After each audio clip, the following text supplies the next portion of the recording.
పరిష్కారం హిందూ ధర్మంలో ఉన్నది. ఇది ప్రగల్భాల కోసం చెప్పుకోవడం కాదు. పాశ్చాత్య మేధావులే అంగీకరించి ప్రకటిస్తున్న సత్యమిది. అయితే దురదృష్టవశాత్తు హిందువులే తమ ధర్మాన్ని మరిచారు.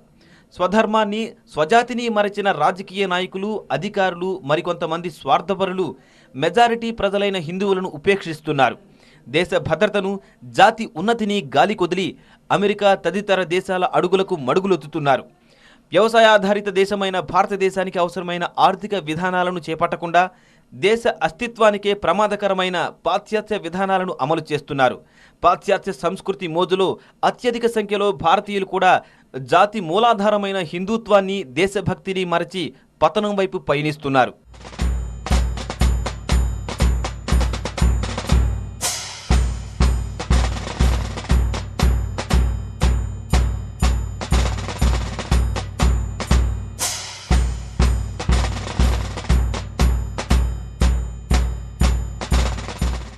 కేవలం దేశభక్తి, హిందూ ధర్మాచరణ, స్వదేశీ ధర్మాచరణ మాత్రమే దేశానికి శ్రీరామ రక్ష అన్న సత్యాన్ని గుర్తించిన ఆర్ఎస్ఎస్ సమాజంలో చైతన్యాన్ని తీసుకువచ్చే పవిత్ర కార్యాన్ని చేపట్టింది.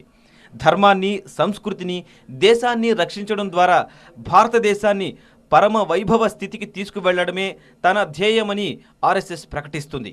అయితే ఆర్ఎస్ఎస్ ధర్మరక్ష కాంట్రాక్టర్ ఎంతమాత్రం కాదు. ఆ బాధ్యత భారతదేశంలో భాగమైన ప్రతి ఒక్కరిది.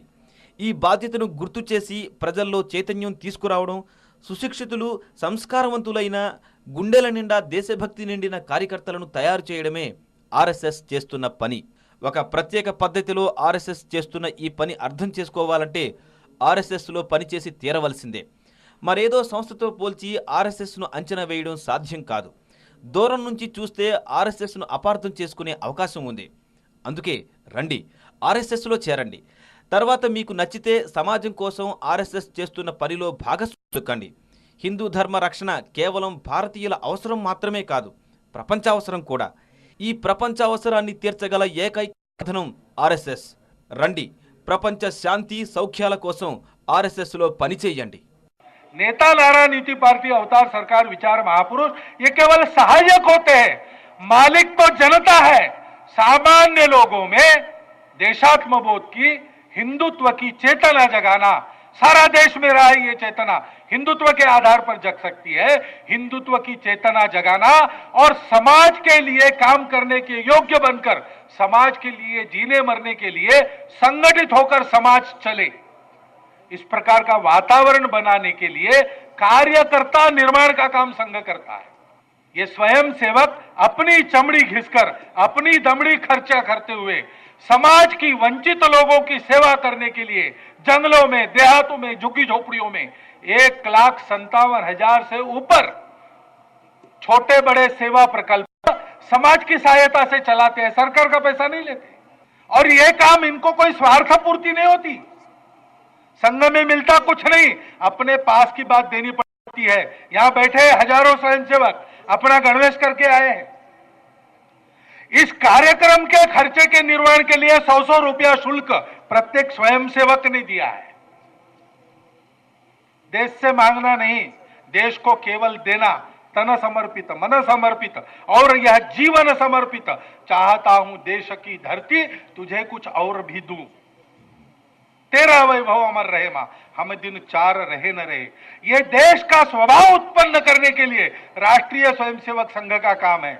अपने देश के जीवन का, अपने स्वयं के जीवन का, दुनिया के जीवन का ये एकमात्र रास्ता है। उस रास्ते के सहयोगी कार्यकर्ता बनिए। आज के दिन यहां बैठे सभी नागरिक सज्जन माता भगिनियों को मेरा आह्वान है, राष्ट्रीय स्वयंसेवक संघ के कार्य के केवल हितैषी या दर्शक मत बने रहिए। यही रास्ता है, दूसरा नहीं है।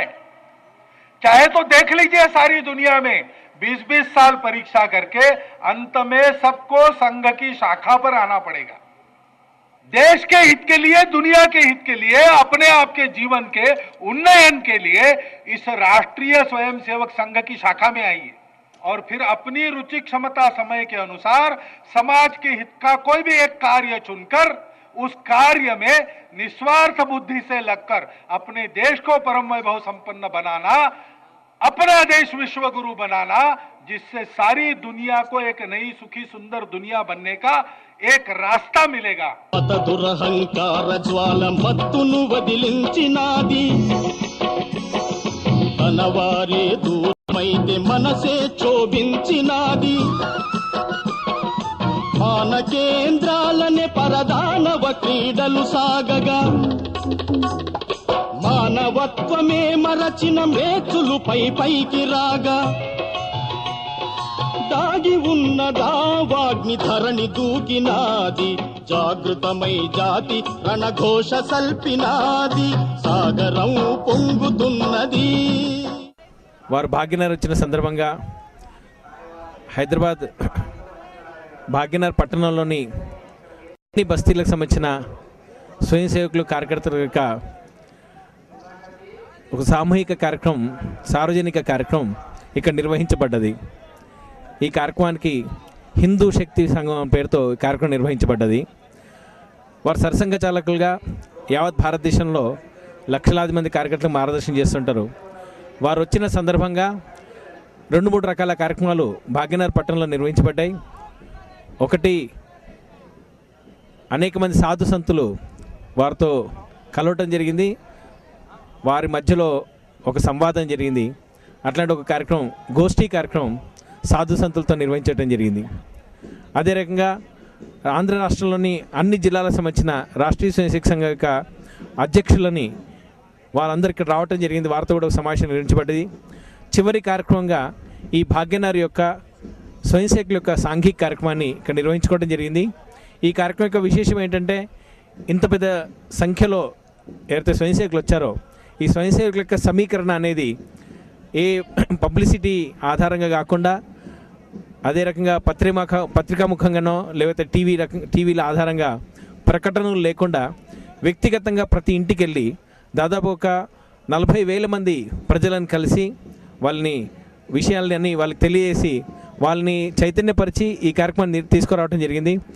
భాగ్యనగర్ సంభాగ్ నిర్వహించినటువంటి ఈ హిందూ శక్తి సంగమము భాగ్యనగర్ శాఖ యొక్క ప్రగతిని మనకు చూపిస్తున్నది. భాగ్యనగర్లో మనము గతంలో అనేక కార్యక్రమాలు నిర్వహించాము. కానీ పదవేశ సహిత పూర్తి గణవేశ కార్యక్రమాన్ని మనము ఇప్పుడే నిర్వహించుకున్నాము. దీంట్లో సంఖ్యాత్మకంగా కానీ వ్యవస్థ దృష్ట్యా కానీ గుణాత్మకంగా కానీ కార్యక్రమం చాలా చక్కగా అనుకున్నటువంటి ఆశించిన రీతిలో మన కార్యక్రమం జరిగింది. Namaste. I'm excited. I was thrilled to be part of today's occasion. Today is like really inspirational for any Hindu to be part of an organization that works for the nation. All we can say is it's important that Hinduism is not only limited to religion but also a part of our life.